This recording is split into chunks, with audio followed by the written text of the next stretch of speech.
We are Steve and Jill. Together, we've been buying and reselling land since the 90s. Our data-centric approach leaves our buyers asking, how can you sell it so cheap? Here on the Land Academy Show, We answer that and more. I'm Stephen Jack Butala. and I'm Jill DeWitt, and this is the Land Academy Show. Land Academy is the place for the tools, education, and support you need to start and grow your land investment business. This particular episode today, this is what we're talking about, how much it costs. Everybody wants to know how much stuff costs. Me, I'm at the front of the line. How much it costs to succeed in the land business, and we'll give you a detailed breakdown. This is episode number 2257, believe it or not. Love it. Hey, you know what? Today, before we get into it, I found this really cool article, Jack, that I wanted to kind of float by you, Jack, and you, listener, because this is a niche that Jack and I have talked about a lot, especially in the last, let's just say 3-4 years when we've been on the road. We've been looking at this and experiencing it. And it could be such a good niche for us and other land investors. And I didn't truly understand the financial opportunity that's here. And now I've got some numbers to put to this. So this is so cool. So the article is from Business Now online, and it's dated August 11th. And the title is Investors Ready to Rev Up Multi-Billion-Dollar Luxury RV Real Estate Market. First of all, does everybody know what that is? I do. Okay, good. That's all that matters. It's a dichotomy, by the way. Luxury RVing is something that's brand new. RVing's been around forever. Yep. But luxury RVing, it kind of doesn't make sense. You know what's so funny about this? I think it used to be this way. You got a camper, you got an RV, you went to a national park. It was not expensive, because you made all your own meals, you brought all your stuff from home, you go to a place to camp, maybe free or $30.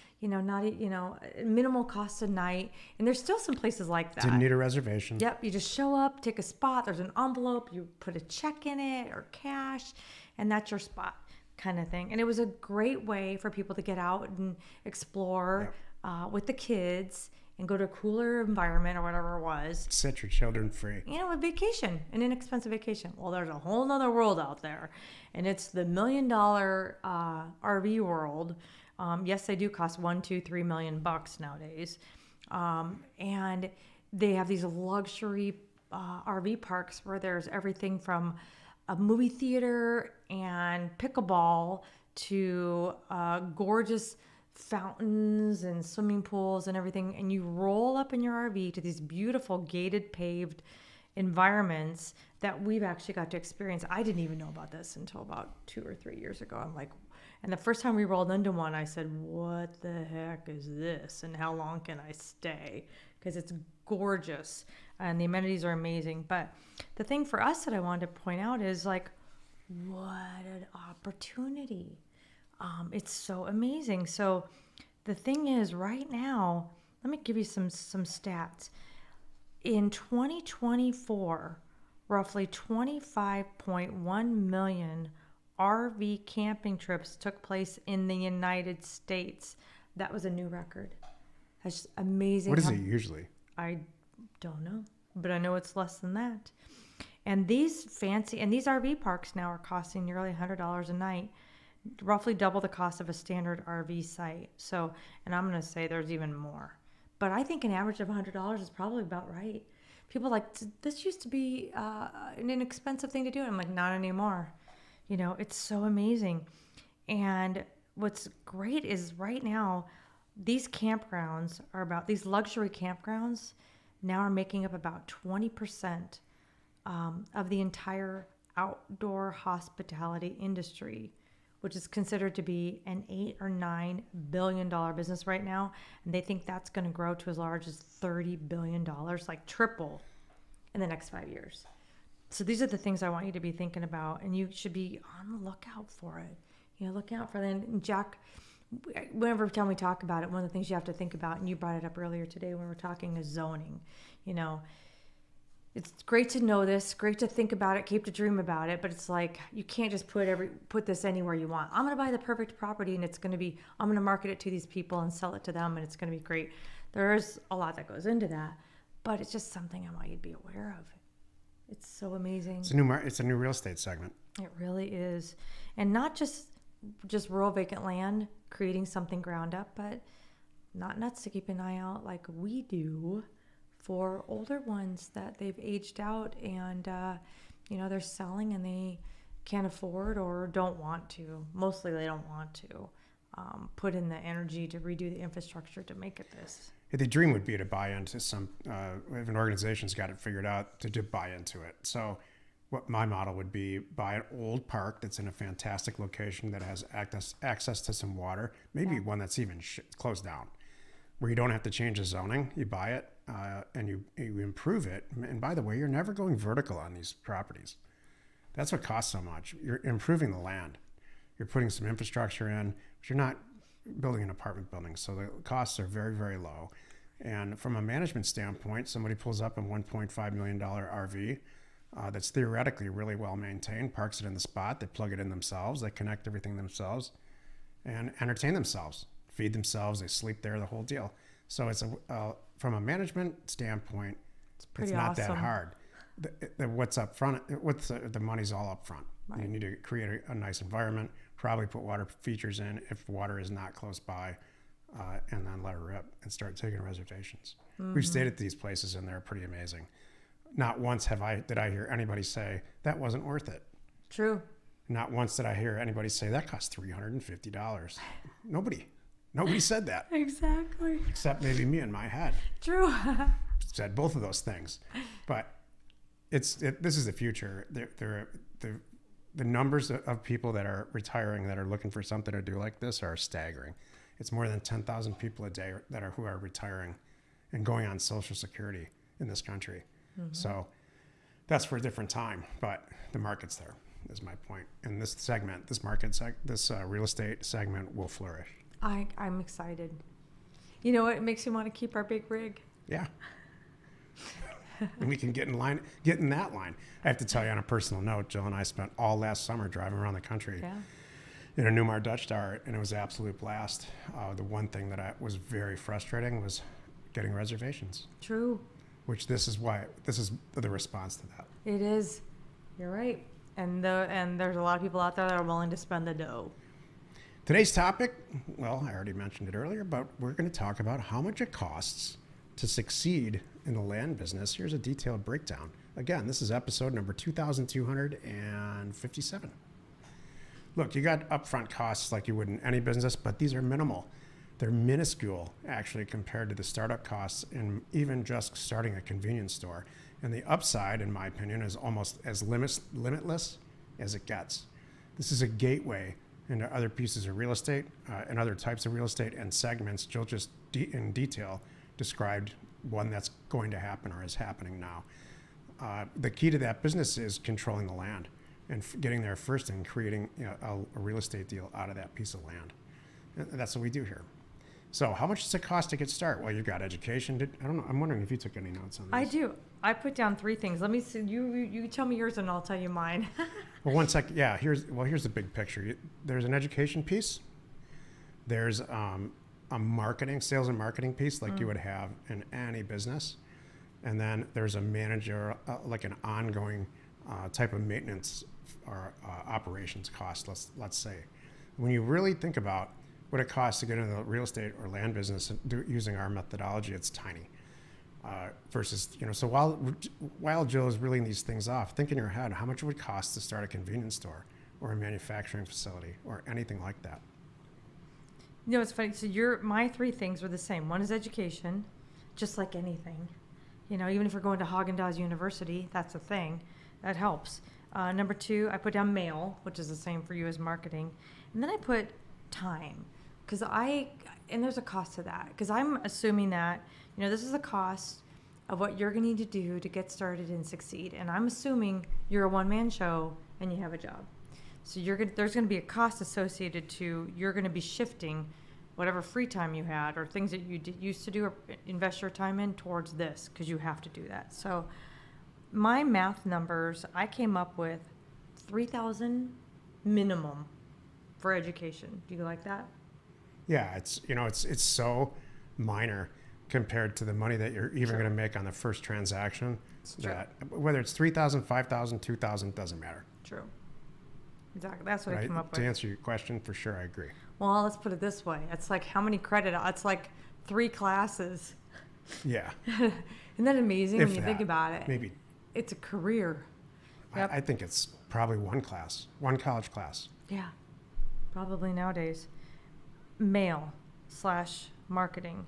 I have budgeted. This is just to get started. Is that what we're talking about today? Just to get started. Let's put it this way. I'm not even doing the first year, but I'm gonna do 3,000 to 5,000. Let's say this is the first 90 days. Yeah, that's How good. about that? Just start. This is your budget for your first 90 days. 3 to 5 grand to get some mail and some stuff out there. Because you can't, like Jack said, it's all about creating a real estate deal. That's it. You're learning how to do this and run your own business and build it from scratch and create real estate deals, because after you find that deal and you sell that deal, remember, you're going to double your money, and then you can start doing different things as you get your momentum. And the last thing is time. So, and that's because that's so, budgeting that is personal. I can't really accurately put a number on that. That's up to you how you want to assign your time or what the value is. But I'll tell you this, I know what I did, and I know what we did is when I got started in this became my life. Yeah. This was your life. Yeah. And when I jumped in and you're like, hey, you can help me. We can do this. And part of it was I was so darn excited. You know what happened?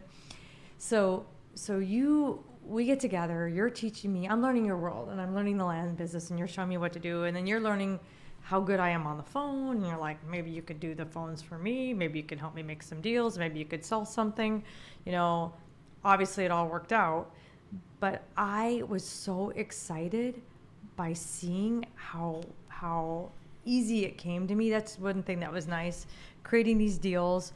The buy side and the sell side was easy and fun for me, and then I'm watching the numbers come in. I'm like, then my time, it became not just a job and became my life, but I enjoyed it. Like, I dove in. I'm like, this is fun for me. Can I do another one? I remember you used to have a rule too. You used to have to cut me off because we'd go out to dinner, and I couldn't stop talking about it because it was all new to me. It still happens. I know, because It's a two-way street. It's not just you. When I got together with you, you had probably 15 years into this business. So I come along, maybe more than 15 years. So not to age you, but but I came along, and then I'm like, this is the greatest thing ever. And just like anything, then I can't stop talking about it. And you're like, oh boy. But you used to have to cut me off, like, okay, when we get out of this, Uber, and we go to the restaurant, we have to stop talking about work. I'm like, okay, I get it. But it was fun. Buying and selling land's not going to solve all the problems you have in your life. No. If you have financial problems, this is not the answer. Not the easy button. You have to change your attitude. Jill's exactly right.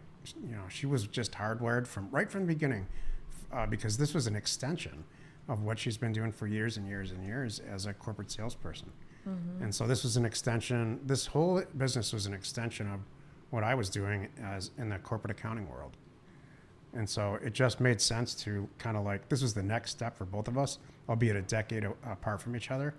And I think that if it's an extension of what you're already doing, you're just frustrated with some stuff, then this can be a financial opportunity, fantastic opportunity for you. Mm-hmm. But if you think it's just going to solve your problems, and you hate everything right now, and your job doesn't work, and some other stuff doesn't work in your life, but you're going to turn this on, it's going to solve it all. I just don't think that's the case. Mm-hmm. I don't mean that negatively. I just mean do some introspection. Well, I want to keep talking about this. So, I watched something the other day. I thought it was really interesting. I want to keep on this if that's okay. Yeah. I watched a little Dave Ramsey clip, and he does this, I can't remember what he calls it, but it's basically an entrepreneurial mindset coaching thing that he does, which I love. And he's like, every time I do this course, this always comes up, and it is, how do you motivate people? And you know what his answer is? Uh-uh. He says, I don't. That's a good answer. I hire motivated people. That's good. If they are not love that. self-motivated, they don't work here. And I'm like, gosh, that's so great. Because we've talked about this off and on a lot over the years. And I foolishly thought I could motivate them. I got this. I'll get them. I'll get them excited. I'll get them going. And, you know, I spent years, you know, wasting my time trying to motivate people when I needed. It was finally, this is really sad that I just finally got the okay to let go and realize I'm not nuts. He even said, don't stop it. It's not you. It's got to be from them. So why I want to bring this up too is we're talking about succeeding in this business is you have to be motivated. The first person that's got to be motivated to succeed is you. Yeah. Sure, we're talking about money, so this is one more piece of the puzzle that you can think about and plan for and decide, you know, if this is going to be the next step you're going to take. But if you're not excited about this, motivated, or you don't even have motivation in anything, nothing's going to work. I don't care what you're coming at. Jack's talked about sailing a lot. You know what? I want to circle back to that because this all ties in. And I have some questions for you. What do you think it is? Because at this point in our lives, we don't have to be learning a whole new world. We're learning a new vocabulary. I feel like I'm learning a new language, by the way. I'm learning a new language. I'm having to flex muscles I haven't used in forever. I never thought I'd go up and down stairs like I've had and climb over and under and deal with lines and hoses and everything. Like I climb never around like monkeys on that boat. Exactly. I'm going to be 60 next year. I'm like, I've never felt better.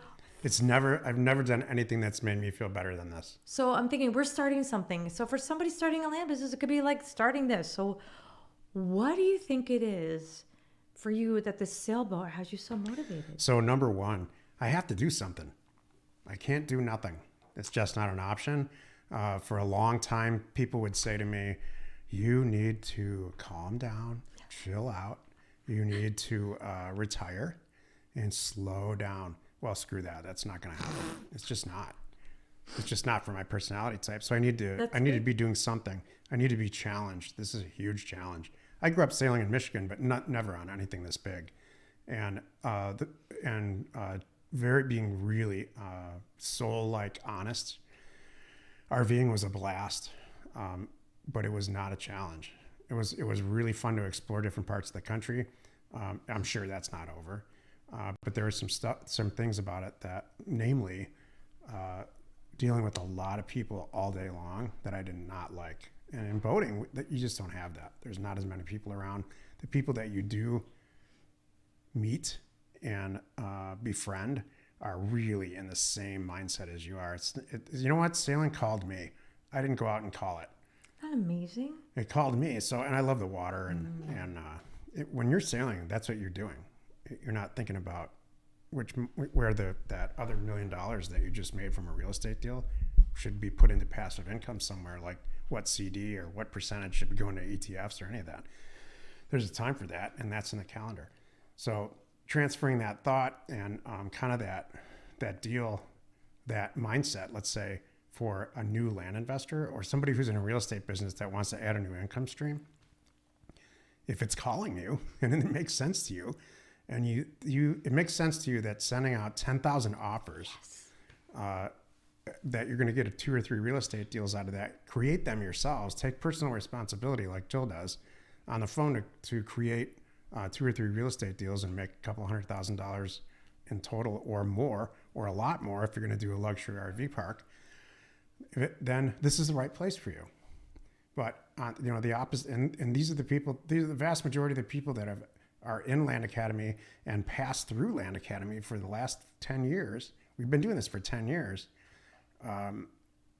It's what they're saying to themselves listening to this right now is there any other way? What are you guys even talking about? So what I'm saying to you, because you're probably listening to this, think about whether or not the real estate is for you or the Land Academy model is for you. And only you can answer that. It should be calling you and nipping at your heels while you're on your way to work and on your way home from work saying, I really need to do this. That's so great. Well, yeah, and he was talking the 10 years is 10 years of Land Academy. Yeah. We're in it. We're in it with you.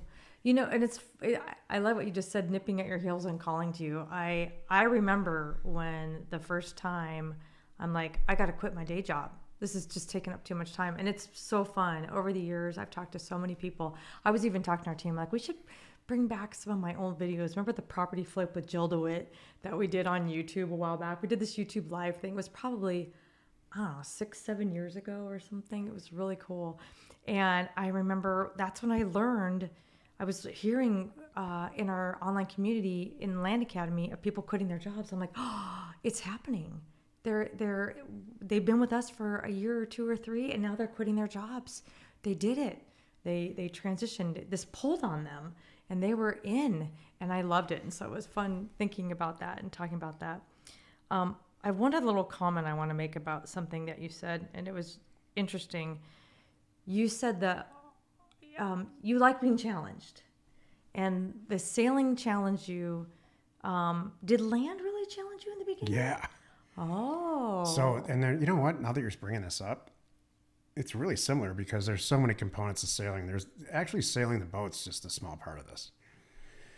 You have to provision the boat properly. Stuff breaks all the time on boats. It breaks on RVs all the time. You know, hopefully it's not engine critical. So you've got to have 2 and 3 backups, extra parts. There's probably 10 systems on a boat and an RV. RVs are worse.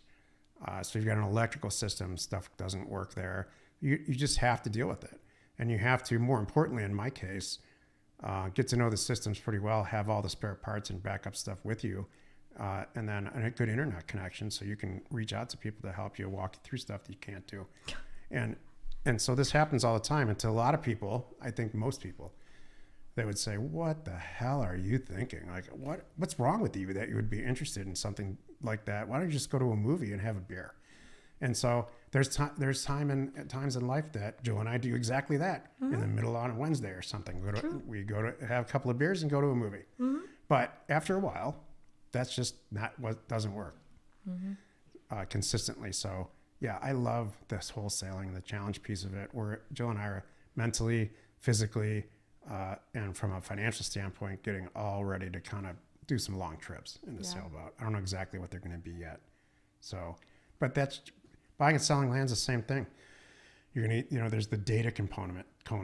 Doing the actual real estate deal, which is Jill's really freaky good at it. That was never my thing.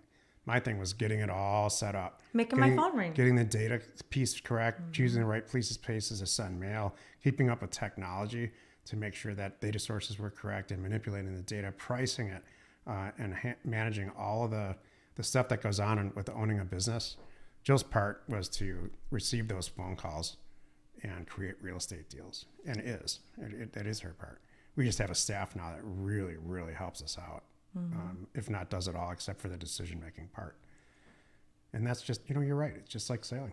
There's Isn't that 50, interesting? 15 I didn't even dawn components on it. So we're talking about this. I like what you said. You brought up a funny thing. I'm trying to think of how it ties into land investing, but you made a comment about, provisioning and equipment and backups and systems. When you said, we got to make sure we have connections as best we can when we're out there, and my mind immediately went to CTO is only good enough if you can reach them. Yeah. So it doesn't do any good if you can't call for help. Jill and I originally spent a month looking at boats day in and day out that were power boats, large power boats that approached a yacht scenario. Just shy of that, anything under 50 feet, Jill and I can run ourselves pretty effectively. So we put an offer in on one, and it didn't go through. And so we just kept looking and looking and looking, and neither one of us ever really wanted to pull the trigger on a boat. Well, here's what happened. We didn't want to buy a power boat. We didn't even know it. Yeah. So there's one of my favorite marinas in San Diego. A boat came up that was it was a sailboat, and it was in a slip that was the right size. So my theory was, and the right price, pretty inexpensive. Let's buy the sailboat. It comes with the slip. We'll move it to another marina. Yep. We'll resell it because it was, and then we'll put the power boat in there that we want. Well, after spending a bunch of time on a sailboat, we both realized, or at least I did for sure, this is what I want. You didn't know you liked this sailboat? Oh. I Well, this was the I second knew in one. the back of my head that that probably was what was going to happen. And now here we are provisioning and getting the boat ready to do a pretty long trip. So, and we'll do the didn't tell show, me we'll do this that. podcast and the Thursday call and all the stuff that we do with Land Academy and the real estate deals we're doing from the boat Oh, yeah, because of watch. technology, because of Starlink. Starlink's changed everything. Well, last week was from the boat. Yeah. And we'll be back on the boat next week.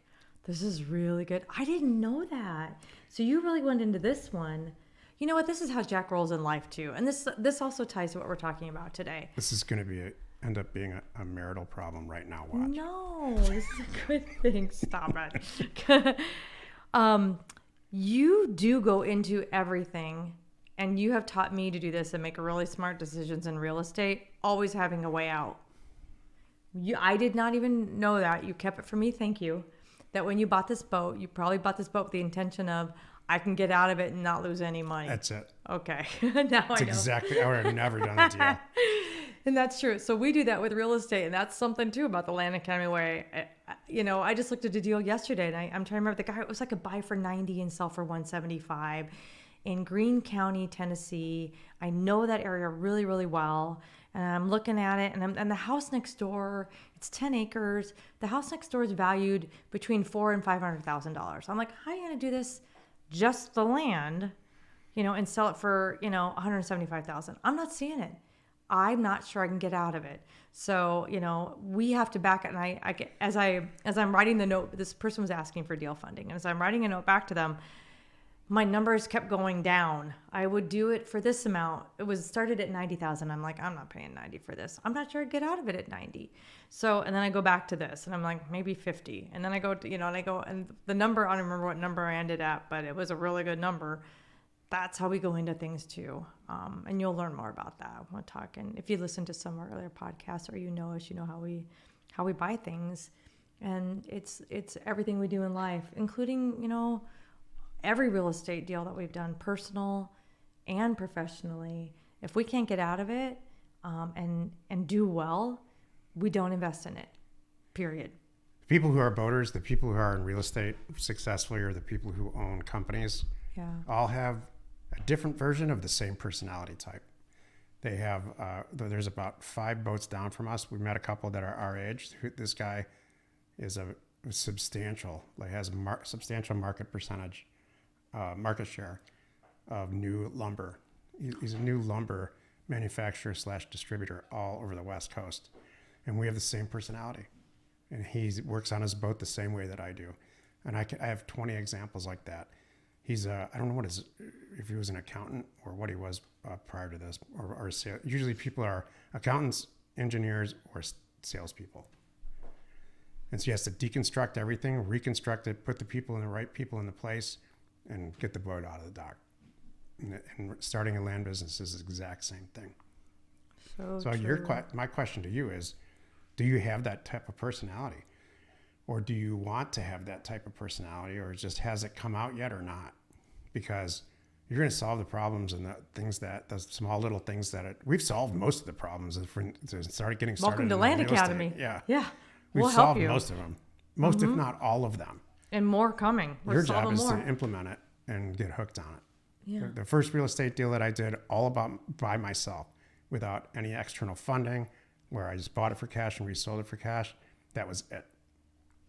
It was done. In fact, that's what next week's show is about. That switch flipped in my head. I didn't have any control over it, and I knew that I was going to spend the rest of my life doing that, and here we are.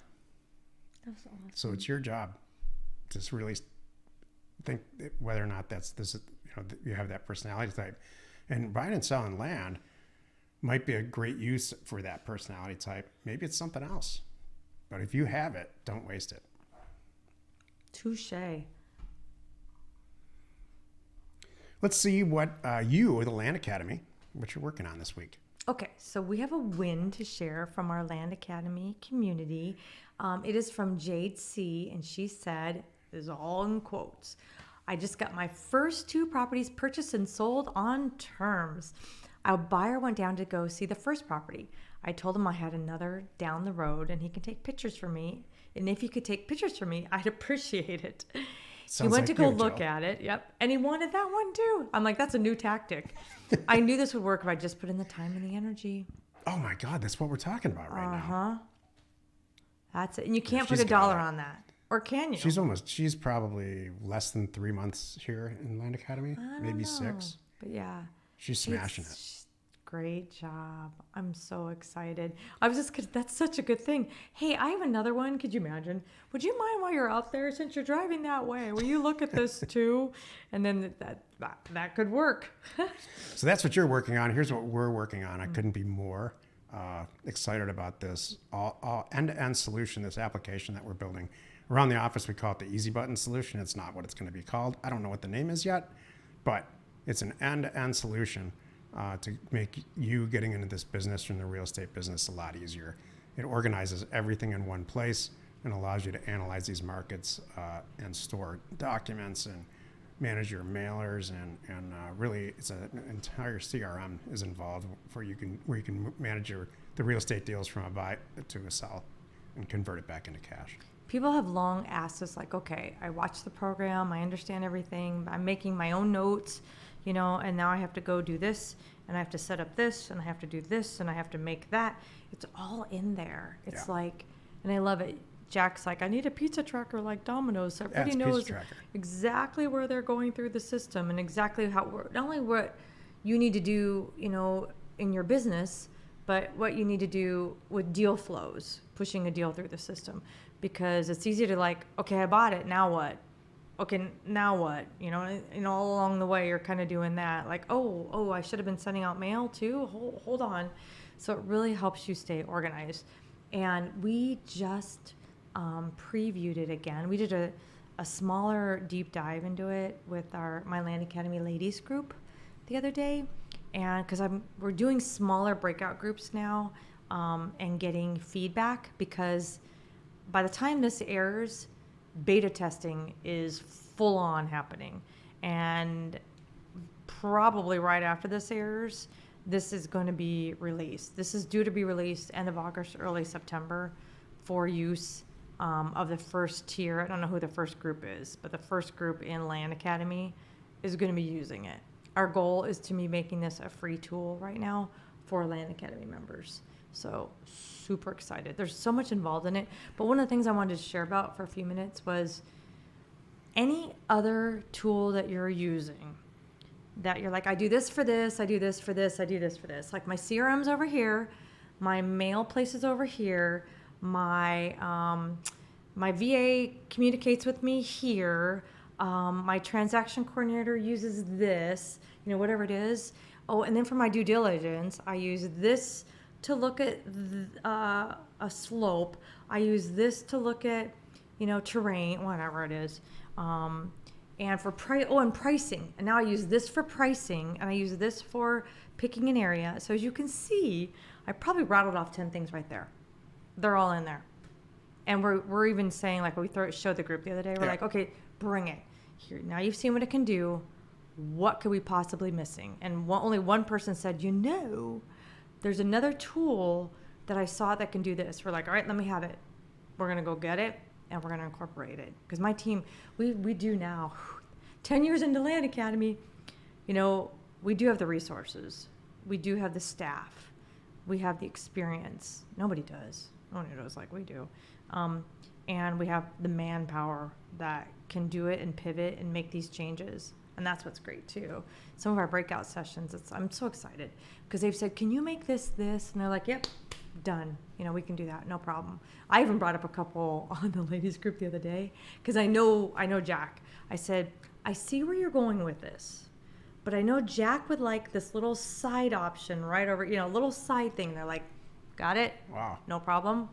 She speaks for me. I do speak for you. I speak Jack. I don't order for you. No, you order for me sometimes. You do great. But yes. Hey, today we have a question from our Facebook group. Okay. Jason asks, has anyone ever met a seller and paid them in cash? Yes. I have a guy that wants to sell me a good property for $30,000, and it's a deal. Do it. But he doesn't trust banks. Not the first time I've heard this from sellers in the region. I'm considering doing it. My thoughts are have a title company close, and I meet him at the title with cash. Oh, that's a great solution. So there's a bunch of this is a fantastic thing. I have never done it in a title scenario, but back in the day, we would just constantly do deals without getting title insurance. And Meeting at the coffee shop. Thousands of deals, yeah, we've done that way. And this is great, but know this: the title company is going to have you fill out a bunch of forms that have to do with notifying the IRS that it's above its cash threshold. I don't know the exact forms of the IRS, so it's for the same reason you can't, even out of your own bank account.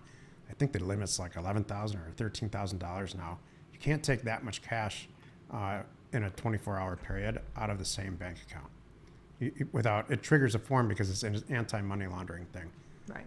So just know that's going to some version of that's going to happen here, and please research it because it's not a joke. It can trigger a lot of things, so just be careful. You know, some of our, like, for me personally, no trouble doing this. 30,000 is a little over my comfort zone. I don't really like that much money running around like that, but for an individual in this situation, but shucks, anything sub $10,000, I'd be fine. Yeah. In a perfect world, like we've done this, numerous times, it would be not $10,000 or maybe between 10 and 15. It would be a cashier's check. Yeah, cashier's check. And, we're meeting Then you're there. I have my assistant with me who's a notary, and we all meet at the coffee shop, and everybody's happy. We hug, we visit, we hug, and we part ways, and they say thank you, and I say thank you. And it's just so awesome. Oh, this is not nuts. We have I'm just thinking for just a second. We've had the reverse too, like, can I pay you in fill in the blank? And somewhere around here, there's a silver bar that we even got paid for something. And Jack personally loves these things. Every time I had a buyer come to me that said, can I give you this in exchange for? I'm like, maybe. Tell me more about it. What have you got? I mean, all these things are great. You have to account for them when you go to pay your taxes, which shouldn't need to be said. But there's a tax implication to all these transactions when you're not doing it the traditional way that needs to be accounted for. I don't think like that. That's why I have Jack. I know. I know you don't. I'm just putting deals together. All I know is I sold this and I got this. And how you account for it later your job is. That's just don't change a thing, Jill, okay, is my good. point. It's like when Jack's like, do you know what's in the bank account right now? And I'm like, I have kind of an idea, but I really don't know. Stop saying that, actually. I know. And usually my number's a lot less. You probably should have let me go with it. When I guessed a number, you can go, yeah, that's about right, knowing that it's way more than what I thought it was. Okay, so, cool. Hey, if you really want to get to know us and spend a little more time in our community, see if this is right for you, join us on a Thursday member call. You can easily show up. It's a closed Zoom environment. And I'm happy to give you a one-time ticket from my team to attend. Simply email support@landacademy.com and they will get you all set up. Hey, if you like this episode, you like the content that we're talking about here, drop a comment. It's not just a comment. It helps the algorithm help you to take in more frequently the other content that we're providing, but wherever you're listening or watching this. So if you please share a win. We want to hear from you. This is as much as this seems like it's a one-way delivery of content, it's really a two-way street. Mm-hmm. Join us next week. Jill and I are going to discuss the moment we knew land investing was our forever business. Thank you for joining us, and see you next week. You are not alone in your real estate ambition. We are Jack and Jill. Information and inspiration to buy undervalued property. I've said that how many times? 2,257 at least. Buy some undervalued property.